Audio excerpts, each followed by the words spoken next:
민수기 18장 21절에서 32절까지의 말씀은 대부분 레위인의 몫에 대한 내용과 그리고 레위인의 11조에 대한 내용을 담고 있습니다.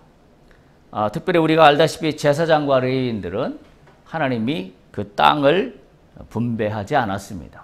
그래서 이들의 생계를 유지할 수 있는 방법이 없었습니다. 그래서 이들은 한마디로 이들이 생계를 유지하는 유일한 길은 하나님이 주시는 것에 달려 있습니다. 그리고 이 하나님이 주시는 것에서 이들의 생계가 이루어지고 있게 됩니다. 오늘 함께 나눌 말씀의 제목이 11조의 원리입니다. 그래서 오늘 말씀을 통해서 11조가 어떤 그 원리를 갖고 있는가라는 것을 좀 잘 이해할 수 있는 그런 시간이 되기를 바랍니다. 자, 오늘 11조의 원리에 대해서 특히 레위인을 가지고 말씀을 나누고 있는데 역시 이것의 중심을 이루고 있는 근간이 되는 말씀은 지난번 마지막 절에 살펴봤던 민수기 18장 20절입니다. 민수기 18장 20절을 다시 한번 봐주시기 바랍니다. 여호와께서 또 아론에게 이르시되 너는 이스라엘 자손의 땅에 기업도 없겠고 그들 중에 아무 분깃도 없을 것이나 내가 이스라엘 자손 중에 내 분깃이요 내 기업이니라. 결국 이 11조는 어디에 근거를 두고 있는 거냐면 하나님이 너희의 분깃이 되고 너희의 기업이 된다라는 이 말씀의 이 중심 속에 오늘 11조 말씀이 이어지고 있다는 사실을 우리가 반드시 기억해야 합니다. 물론 실질적으로 제사장과 레위인에게는 거주할 수 있는 레위성 48개 성읍을 주셨습니다. 그리고 그 주위에 목초지가 주어졌습니다만 그러나 이들은 자신들에게 주어진 이 레위성의 48개 성읍에서 살지만 자신들이 물려받을 수 있는 기업은 아니었습니다. 그러니까 온전히 하나님에 의해서만 이들의 삶이 보장된다 이렇게 이야기할 수 있을 겁니다. 제사장과 레위인이 생활할 수 있는 근거는 모두 성전으로부터 하나님이 주시는 것으로부터 나온다라는 사실입니다. 따라서 이 11조가 레위인에게 주어진 하나님의 분깃이 되고 또한 기업의 그런 의미에서 우리는 살펴볼 필요가 있습니다. 21절에 보면 이렇게 시작합니다. 내가 이스라엘의 11조를 레위 자손에게 기업으로 다 주어서. 주어가 누군가요? 내가 합니다. 하나님입니다. 주어서 동작의 주어가 주체가 되는 사람은 하나님입니다. 그러니까 11조 원리는 뭐냐면 이스라엘 자손들이 성막에 11조를 바쳐요. 그러면 그 11조를 바친 건 그 11조가 레위인들에게 간다라는 개념이 아니라 결국은 누가 11조를 바친 거를 레위 자손에게 기업으로 준다라고 하고 있냐면 하나님이 주시는 것이다. 그러니까 우리가 분명하게 세워야 될 기준입니다. 11조를 주시는 분은 그리고 그 11조를 통하여 살도록 보장해 주시는 분은 하나님이시다. 라는 사실을 우리가 반드시 기억해야 합니다. 따라서 준다라는 것은 주인이기 때문에 주는 겁니다. 따라서 이 준다라고 했을 때 11조는 누구 것이냐? 하나님 것입니다. 그러니까 내가 번 것을 드렸기 때문에 이것은 내 것이다 라는 의미가 아니라 내가 11조로 받은 것을 준다라고 했다는 의미로 본다면 이 준다라는 거의 주체는 그분이 주인입니다. 그리고 그분은 바로 하나님이 되신다라는 사실입니다. 분명히 11조는 이스라엘 백성들이 하나님께 바치는 것이지만 레위인은 이스라엘 백성들로부터 11조를 받는 게 아니라 하나님으로부터 11조를 받고 그들의 생계를 유지한다는 사실을 분명히 오늘 말씀은 이어가고 있습니다. 그러니까 오늘날로 따지면 성도들이 11조를 한다라고 했을 때 그 11조는 내가 한 11조 때문에 교회가 먹고 산다라는 개념으로 생각하시면 큰 오해입니다. 내가 한 11조 때문에 목사와 전도사들이 월급을 받는다라고 생각하면 크게 오산하는 겁니다. 근데 뭐 그렇게 뭐 직접적으로 얘기하진 않지만 많은 사람들의 마음속에 내가 번 돈이라는 거에 큰 어떤 꼭지를 하나 이루고 있는 게 분명합니다. 그래서 이건 내가 번 돈, 그래서 내 것을 주었다라는 개념으로 11조를 한다면 그건 11조의 원리에 어긋나는 겁니다. 왜? 오늘 분명히 말씀은 내가 준다라고 하는데 이 내가는 누구냐면 하나님이시기 때문에 그렇습니다. 그래서 우리가 성도들이 교회에서 11조 생활을 할 때 가장 주의해야 될 것은 이건 누구 거다? 하나님 거다. 내 것이 아니다. 그래서 이게 영적으로 중요한 건 뭐냐면요. 내가 번 돈으로 교역자들이 월급을 받고 살아간다고 생각하면 11조를 주는 주체가 누가 돼버리냐면 내가 돼버려요. 성도인 내가 돼버립니다. 그러면 그 사람은 신앙이 뭔가 구멍이 나기 시작합니다. 왜냐하면 하나님의 것을 하나님께 돌려드려서 하나님이 알아서 베푸시는 일을 주체자가, 주관자가 내가 돼버리는 이 모순 속에 빠지고 만다라는 거죠. 그래서 하나님께 드리는 것이다 라는 것을, 그리고 하나님이 주관자라는 사실을 분명하게 깨달아야 됩니다. 그래서 이 11조는 전적으로 하나님께 맡기는 거예요. 하나님께 맡기는 헌신의 행위입니다. 하나님께 모든 것을 드리는 헌신의 결정체 중에 하나입니다. 그래서 이것을 그 가운데에 내가라는 것을 완전히 없애버려야 합니다. 내가 주관자가 되는 순간 나는 내가 이 모든 것들을 관리하는 관리자가 되어버립니다. 그러니까 신앙에 어려운 문제들이 생깁니다. 오늘날 교회가 왜 이 재정적인 문제로 성도들과 트러블이 생기고 교회가 분란이 일어날까요? 이유는 딱 하나예요. 내 것이라고 생각하기 때문에 그렇습니다. 내가 드린 헌금이 어떻게 쓰여졌냐라는 거죠. 물론 드려진 헌금을 청지기 정신으로 잘 써야 되는 것은 교회의 책임이 분명히 있습니다. 그리고 목사의 책임이 분명히 있고 전도사 교역자들의 책임이 분명히 있습니다. 교회가 성도들로부터 드려진 헌금을 통하여 교회가 여러 가지 미션과 사업을 수행한다고 한다면 그 사업을 하나님의 목적에 맞게 잘 사용해야 될 책임은 분명히 있습니다. 그런데 그 책임을 내가 주관자가 돼서는 곤란하다는 겁니다. 왜? 내가 드린 11조는 내가 드린 11조로 끝나는 겁니다. 내가 드린 11조가 내 것이기 때문에 그 11조가 어떻게 쓰여진다라고 그 다음 단계로 넘어간다라고 한다면 그것은 어찌 보면 오늘날로 표현하면 월권행위입니다. 누구에 대한 월권행위? 하나님에 대한 월권행위예요. 이거에 쓰시는 거에 대한 전적인 주관은 누구에게 달려 있어요? 하나님에게 달려 있습니다.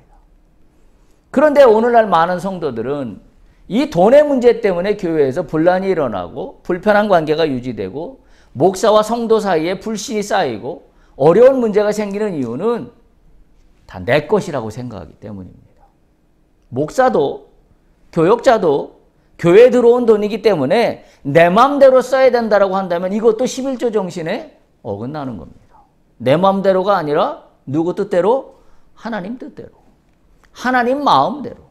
그래서 하나님의 마음이 지금 우리에게 헌신된 이 재물 가운데 하나님의 마음이 어디에 있는지를 교역자들은 끊임없이 살펴야 될 책임이 거기에 있지만 그걸 차치하고라도 11조를 드리는 성도 입장에서는 내가 드린 11조에 대해서 이제는 뭐예요? 내 것이 아니에요. 내 영역이 아니기 때문에 이걸 가지고 감나라 콩나라 한다라는 것 자체가 이 원리에서 어긋납니다. 근데 이런 부분들이 깔끔하게 영적으로 정리가 되지 않으니까 오늘날 교회에서 이 11조와 이 헌금의 문제로 분란과 분쟁이 끊이지 않는 모습들을 우리는 뭐 아주 자주 발견하곤 합니다.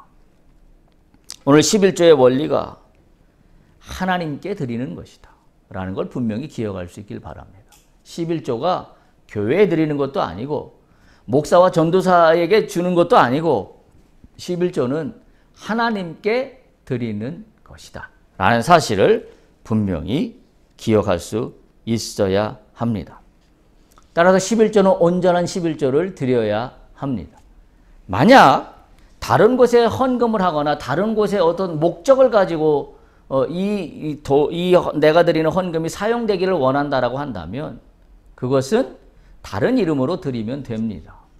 그러나 엄밀한 의미에서 사실은 오늘날 현대교회가 제가 생각할 때 목적성 헌금이라는 걸 상당히 많이 합니다.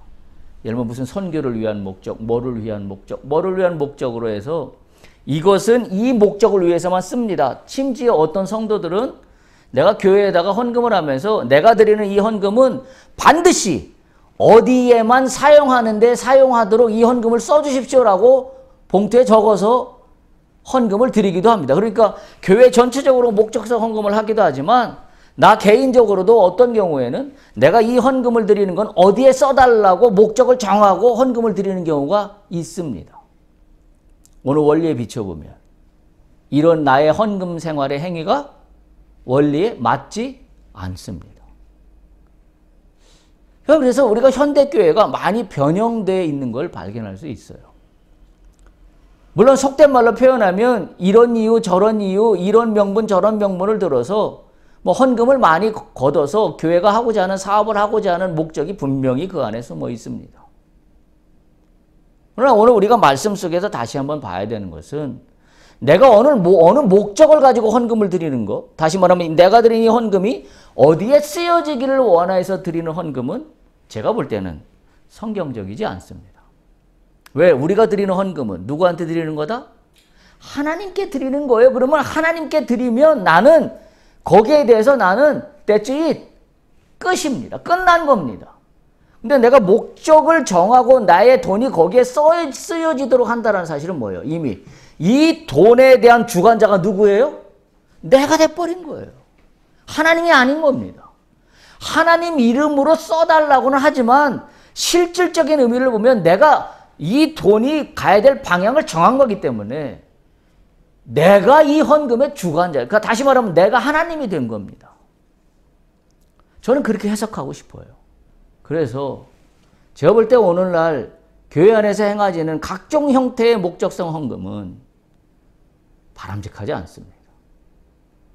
전혀 성경적이라고 보기 어렵습니다. 특별히 우리 성도들 가운데 내가 말씀드린 것처럼 제가 말씀드린 것처럼 이 헌금은 꼭 어디에 쓰여지도록 하기를 원합니다 하고 헌금을 드리는데 제가 볼 때 그건 성경적이지 않습니다.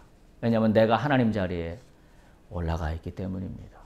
성도들은 그런 걱정을 하지요. 내가 낸 헌금이 제대로 사용되는지 엉뚱한 데 사용되는지 그게 사실은 걱정되어서 이 돈만큼은 어디에 써달라고 목적을 가지고 분명히 방향을 정해서 내가 헌금을 드리는 마음을 충분히 이해합니다.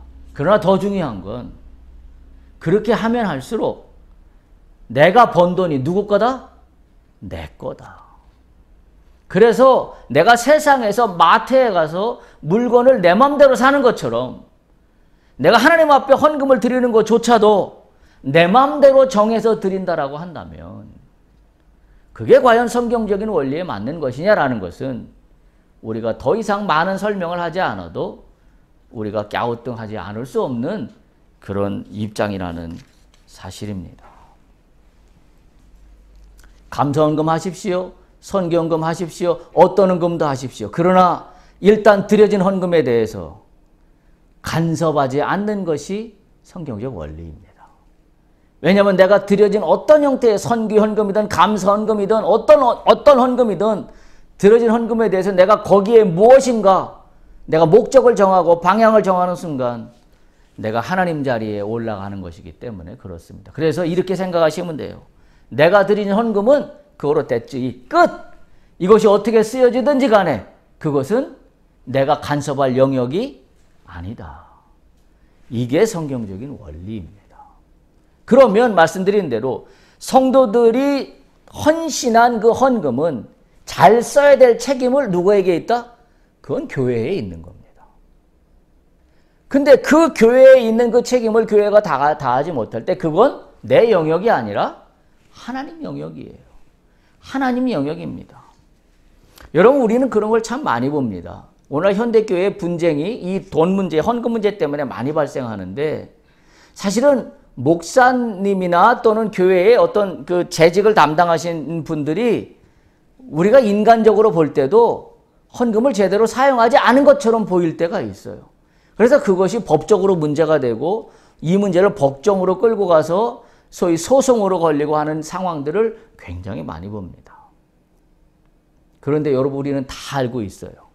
소송이 걸리거나 특별히 헌금의 문제로 교회에 분쟁이 발생했을 때 그러면 그 결과로 내가 이의를 제기해서 소송해서 내가 법적으로 승리했다라고 가정을 한다면 그 결과로 그 교회가 온전하게 하나님 앞에 세워졌느냐라는 것입니다.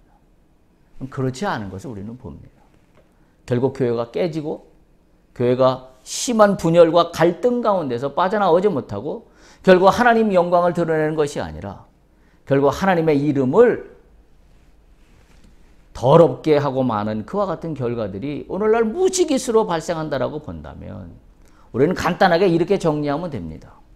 내가 드린 헌금은 이제는 그것이 내 영역이 아니다. 하나님 영역이다. 만일 교회가 그 헌금을 잘못 사용한다고 한다면 하나님이 하실 겁니다. 하나님이 그 문제를 해결하실 겁니다. 내가 간섭할 문제는 아닙니다. 여러분, 제가 주의 이름으로 부탁드립니다. 여러분이 교회에 헌금하는 것들 때문에 시험에 들지 않기를 부탁드립니다. 왜냐하면 내 영역이 아니기 때문입니다. 오히려 나는 내가 해야 될 일들을 주 앞에 헌신했다고 한다면 그 헌신한 거에 대해서 나에게 되돌려 주실 유일한 분은 하나님 한 분뿐입니다. 제가 말씀드렸죠? 우리가 계산한 걸로 계산하면 나는 내가 계산한 것 이상 내 삶에서 받을 복은 없습니다. 우리는 인간적으로 생각하면 1 더하기 1은 2가 나오는 것이 정상입니다. 그런데 우리가 살아봐서 알지만 내가 1 더하기 1 하면 2가 나올 걸 기대하며 살았지만 내가 많은 경우를 놓고 볼 때 1 더하기 1은 1밖에 안 나올 때도 많습니다. 1 더하기 1을 하면 2가 나올 거라고 계산했는데 0이 나올 때도 많습니다. 아니 거꾸로 1 더하기 1은 2가 나올 거라고 계산하고 살아갔는데 실질적으로는 마이너스가 되는 경우도 허다합니다. 우리가 잘 기억해야 돼요. 주 앞에 우리가 헌신한다는 것은 내 계산법을 포기하는 겁니다. 내가 계산하는 한 내 인생은 내 계산법의 영역 안에서 벗어나지 못합니다. 그 안에서 모든 것이 결정되고 맙니다. 그러나 내가 이것은 내 영역이 아니라 이미 하나님 영역으로 갔습니다라고 믿음으로 고백하며 나가는 사람에게는 1 더하기 1이 얼마가 될지는 하나님 뜻에 달려 있습니다.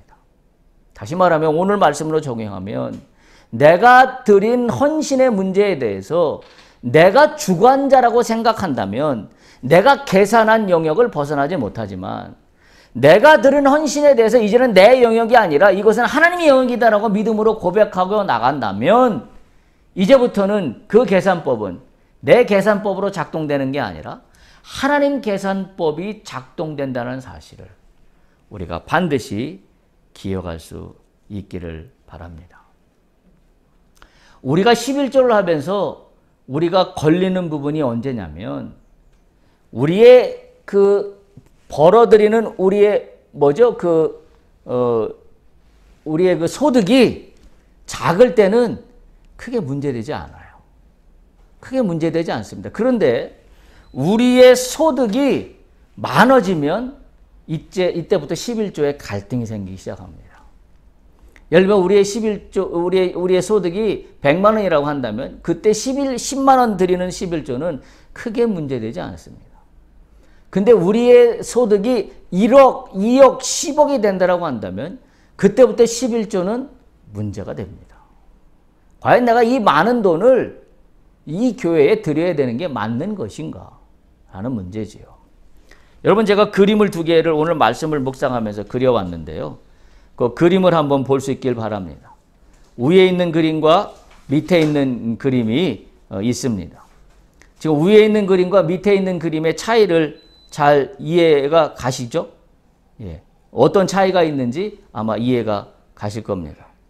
위에 있는 그림은 하고 밑에 있는 그림하고 어떤 게 둘 다 어떻습니까? 맞는 그림입니까? 틀린 그림입니까? 어떤 그림입니까? 위에 있는 그림과 밑에 있는 그림이. 밑에 있는 그림이 우리가 착각하고 있는 그림입니다. 잘못된 그림입니다. 그러니까 지금 말씀드린 대로 성도가 11조를 드리는 건 누구한테 드린다? 하나님께 드린다. 이걸 분명히 하십시오. 그리고 그 하나님께 드리는 하나님은 당신의 뜻에 따라서 그 몫의 일부를 레인에게 돌리도록 하나님이 정하셨습니다. 근데 밑에 그림은 어떤 그림을 보여주고 있는 거냐면 성도가 누구를 정하고 있어요? 하나님께 드리는 것이 아니라 레인 1, 2, 3을 정하고 있습니다. 다시 말하면 내가 지금 1년간 소득이 10억이에요. 10억. 10억에 11조면 1억입니다. 11조 1억을 내 임의로 나누는 겁니다. 그래서 5천만 원은 레인 1에게 드리고 또 한 3천만 원은 레인 2에게 주고 한 2천만 원은 레인 3에게 주고 뭐 이분도 사실은 정직한 거죠. 왜냐하면 10분의 1을 정확히 드리니까.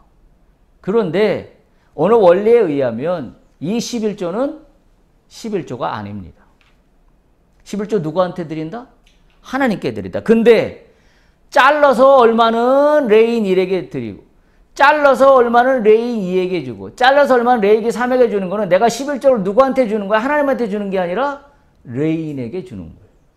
다시 말하면 내가 주관자가 돼서 내 의지와 내 뜻에 따라서 여기에는 얼마, 여기에는 얼마, 저기에는 얼마. 그래서 합해서 나는 11조를 했다라고 이야기한다면 이것은 11조를 잘못 이해하고 있다라는 사실입니다.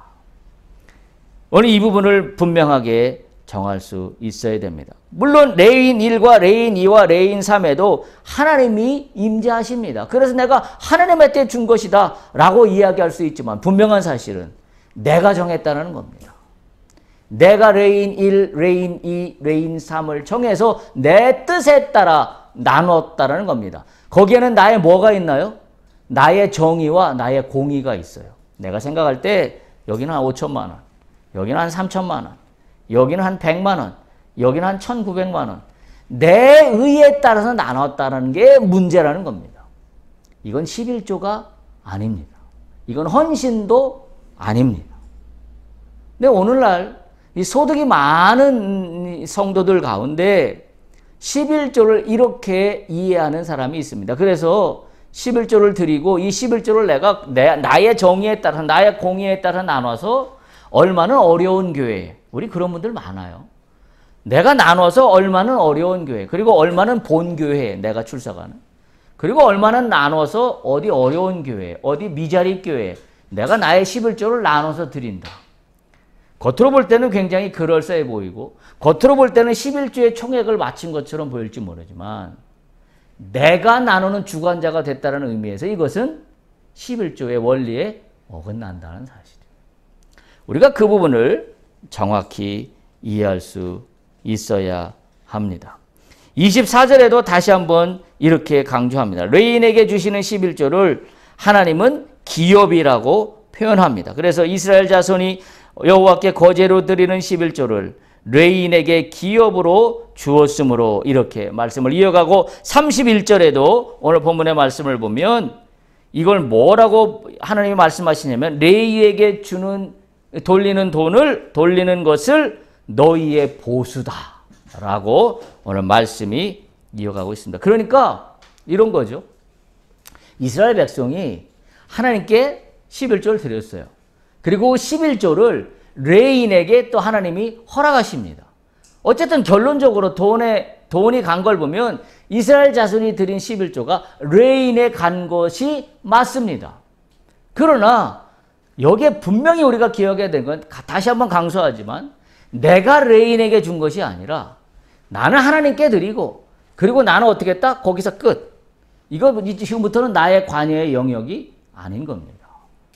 그리고 하나님의 율례에 따라서 그 11조가 레인에게 간 보수가 된 겁니다. 그러니까 내가 드리는 헌금으로 교역자들에게 보수를 줬다라고 생각하면 이건 헌금의 정신에 어긋나는 겁니다. 나는 하나님께 드렸고 그리고 하나님이 저들에게 저들의 노력하고 헌신한 대가로 드리는 보수다. 그건 내 영역이 아니다라고 칼같이 잘라내야 합니다. 근데 이것을 내가 드리는 보수다라고 여기는 순간 교회에 문제가 생기기 시작합니다. 교회에 분쟁이 생기기 시작합니다. 왜냐하면 내가 줬는데 내가 번 돛을 내가 한 거라고 생각하기 때문에 그때부터 어려운 이 영적인 갈등이 들어오게 된다라는 사실입니다. 오늘 본문에 보면 레인들만 회막 안으로 들어갈 수 있는 게 다시 한번 언급돼요. 그래서 본문 18장 22절 말씀은 21절에 의해서 언급이 되고 있는데 21절 보면 내가 이스라엘의 11조를 레위 자손에게 기업으로 다 주어서 그들이 하는 일, 곧 회막에서 하는 일을 갚나니 11조를 그들에게 주어 회막에서 그들이 하는 일을 내가 갚아주나니 그 후로는 이스라엘 자손이 회막에 가까이 하지 말 것이라 죗값으로 죽을까 하기 때문이다 라고 말씀하고 있습니다. 이 22절 본문의 말씀만 보면 어떻게 우리는 해석하고 있으면 당연히 회막 안에는 레위인과 제사장만 들어갈 수 있었기 때문에 일반 백성들이 들어가면 죽는 게 당연하다라는 걸로 해석하는 게 정상적인 해석입니다. 그런데 오늘 이 말씀이 흘러가고 있는 문맥은 어디에서 나왔냐면 레인에게 주는 11조의 말씀을 하시면서 이 내용이 들어왔다는 사실을 기억하며 해석한다면 어떻게 해석할 수 있을까요? 내가 하나님께 드린 헌금에 대해서 어떻게 해야 된다? 간섭하지 않아야 된다. 그게 회막에 들어가는 거나 똑같은 거예요. 그게 회막에 들어가면 죽을까 하노라는 하나님의 말씀이 지금 독립되어 있는 게 아니라 11조를 드리는 내용의 말씀의 문맥을 같이 하면서 이어져 나오면서 회막에 들어가면 너희가 죽을까 하노라는 의미로 말씀하고 있기 때문입니다. 그래서 우리는 철저히 이 해석을 우리는 따라가야 될 필요가 있습니다. 기억하십시오. 내가 드린 헌금은 끝! 내가 더 이상 거기에 이래라 저래라 어디로 가라 저리로 가라 얼마를 떼어서 이리 주고 저리 주고 나눌 성질이 나에게는 권한이 없다. 만약에 그걸 어기면 어떡한다? 내가 회막 일에 들어가서 회막을 간섭한 일이 되기 때문에 내가 죽을까 하노라. 우리가 이 원리를 분명히 세울 수 있기를 바랍니다. 레인들은 또한 그냥 자유롭지 않았어요. 회막에 봉사하며 자기들의 죄를 담당한다라고 오늘 19절에 쓰여 있기 때문입니다. 레인들은 이스라엘 백성들이 드는 헌물을 가지고 자신의 보수로 받아서 그거 써버리면 끝나는 것이냐? 그게 아니라 레인들은 회막의 일을 잘 해야 될 책임이 그들에게 있어요. 그래서 그들도 회막의 일을 잘하지 못하면 죽을까 하노라. 결국 뭐예요? 거룩하신 하나님 앞에 인간이 해야 될 영역과 해야 될 책임이 구분되어 있다는 사실입니다. 이걸 잃어버리면 돈을 내는 사람이 주인이 돼버려요. 헌금을 하는 사람이 주인이 돼버립니다. 우리 교회에 그런 일 많이 보지 않습니까? 교회에서 헌금 많이 하는 사람이 주인 행사합니다. 교회에서 헌금 많이 하는 사람이 목사를 좌지우지합니다. 반대로 교회에 헌금을 많이 내는 사람 앞에 목사가 흔들립니다. 다 뭐예요? 성경적인 원리에 어긋납니다. 한편으로는 목사님도 잘못이고 더 한편으로는 내가 이 교회의 재정을 다 끌어가는 입장이기 때문에 내 맘대로고 내 말을 안 들어 라고 하는 순간 저는 오늘 이 말씀을 기억합니다. 죽을까 두렵다. 하나님 뜻에 어긋날까 두렵다. 이 원리를 우리가 분명히 기억할 수 있어야 합니다. 따라서 백성들은 11조의 의무를 충실히 이행하게 될 책임이 있으되 그거에 대해서 이러할 저러할 어떻게 해야 된다 저렇게 해야 된다라는 그런 권한이 영적으로 전혀 없다라는 사실을 오늘 분명히 이 11조 원리가 우리에게 알려주고 있습니다. 레인도 이스라엘 백성들이 드린 11조로 그 옷으로 다 끝나는 것이 아니라 오늘 26절에 보면 어떻게 되어 있어요? 이들도 레인에게 말씀하시되 너희가 받은 11조 중에 또 11조를 떼어서 여호와께 드리라 라고 되어 있습니다. 그게 26절에 나와 있어요. 그러니까 이런 원리예요. 성도가 하나님께 11조를 드려요. 그럼 하나님은 이 11조의 이 몫을 떼어서 레인에게 허락하세요. 그럼 레인은 또 자기가 받은 11조 중에 또 11조를 떼어서 하나님께 드립니다. 이 다음에 하나님께 드린 이 레인이 드린 11조는 어디로 가나요? 28절을 보십시오. 어디로 갑니까? 제사장에게 갑니다. 이게 11조의 원리예요. 그러니까 그냥 인간적으로 보면 이스라엘 백성들이 드린 11조 누구한테 갑니까? 레인에게 가고 이것이 제사장에게 가고 라는 것으로 보면 세상적인 돈의 흐름이에요. 그런데 영적인 흐름은 뭐예요? 이스라엘 백성이 열심히 일해서 낸 헌금이 레인에게 가고 제사장에게 가는 게 세상에서 바라보는 돈의 흐름이지만 영적으로 바라보면 이 돈의 흐름은 어떻게 가고 있어요? 이스라엘 백성들이 드린 헌금은 11조는 하나님에게 가고 하나님이 레인에게 허락하고 다시 레인은 그 11조를 하나님에게 드리고 그리고 그 하나님은 다시 이 11조 레인에게 받은 11조를 제사장에게 주고 이게 다른 겁니다. 이해하시죠? 세상적인 돈의 흐름은 이스라엘 백성들로부터 레인으로부터 제사장으로 흘러가지만 영적인 돈의 흐름은 이런 흐름이 아니라 하나님을 반드시 거쳐가게 되어 있다. 하나님 앞에 드림으로 하나님이 허락하고 또 하나님 앞에 드림으로 하나님이 허락하고 라는 그런 개념으로 이 흐름이 이어져 가고 있다는 사실을 우리가 반드시 기억해야 됩니다. 그러면 오늘 말씀 속에서 11조를 드릴 때 우리가 해야 될 영적인 태도가 있습니다. 29절입니다.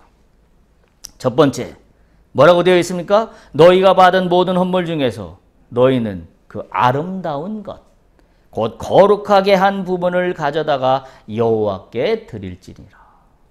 아름다운 것입니다.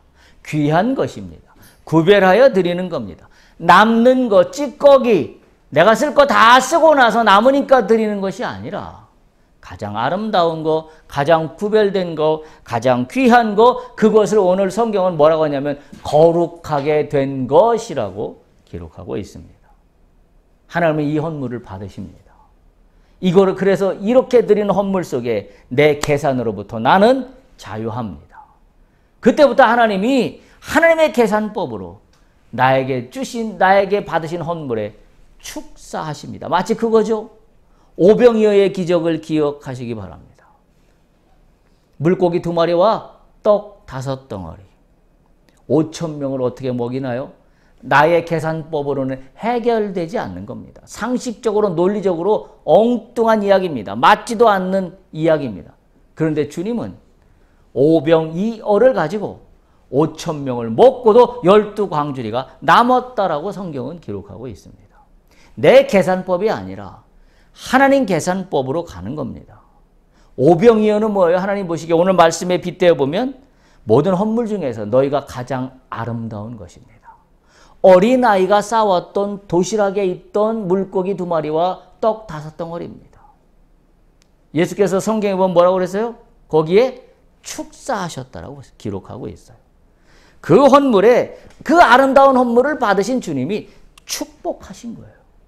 축복하셨더니 5,000명이 먹고도 남는 기적이 일어난 겁니다. 우리는 이 원리에서 반드시 알아야 돼요. 나에게 가장 귀한 것, 우리가 찬양한 것처럼 나의 가장 귀한 것을 주 앞에 헌신할 때 그때부터는 하나님의 계산법이 작동한다. 따라서 나의 영역은 끝났다. 나에게 할 수 있는 건 끝. 여기에 콩나라 판나라 관여할 일이 전혀 아니다. 오늘날 교회에 이 재정을 담당하고 있는 재직자들이 들어야 될 중요한 말씀입니다. 자신들이 모든 거에 결정권자가 되어버립니다. 그렇게 해서는 곤란하다는 이야기입니다. 두 번째, 레위인은 11조를 관리하는 것이 자동으로 받는 것이 아닙니다. 이들은 그들이 목숨을 걸고 회막을 지키며 봉사한 대가를 하나님이 허락하고 있다는 사실을 우리가 기억한다면 우리가 교회에서 교역자들이 수고하고 애쓰는 것에 대한 하나님의 보상하심이 여러분이 인정을 할 수 있어야 합니다. 내가 월급 주는데, 내가 무엇인가를 베푸는다라고 하는 순간 나는 내 계산법에 갇히고 만다라는 이 엄연한 성경적인 원리를 깨달을 수 있기를 바랍니다. 민수기에서 말하는 11조의 의미는 어떤 면에서는 약간 강제적인 의미가 담겨져 있습니다. 성소의 자산인 성격이 강한 게 이 11조 민수기에서 이야기하고 있는 말씀입니다.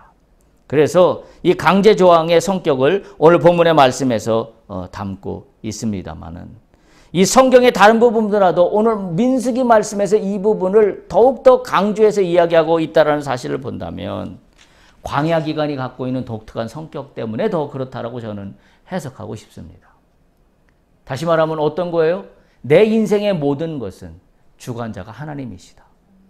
그것을 지금 광야 기간에 하나님이 11조를 말씀하시면서 우리에게 깨닫게 하시고자 하는 원리는 뭐냐면 네 계산법을 포기해라.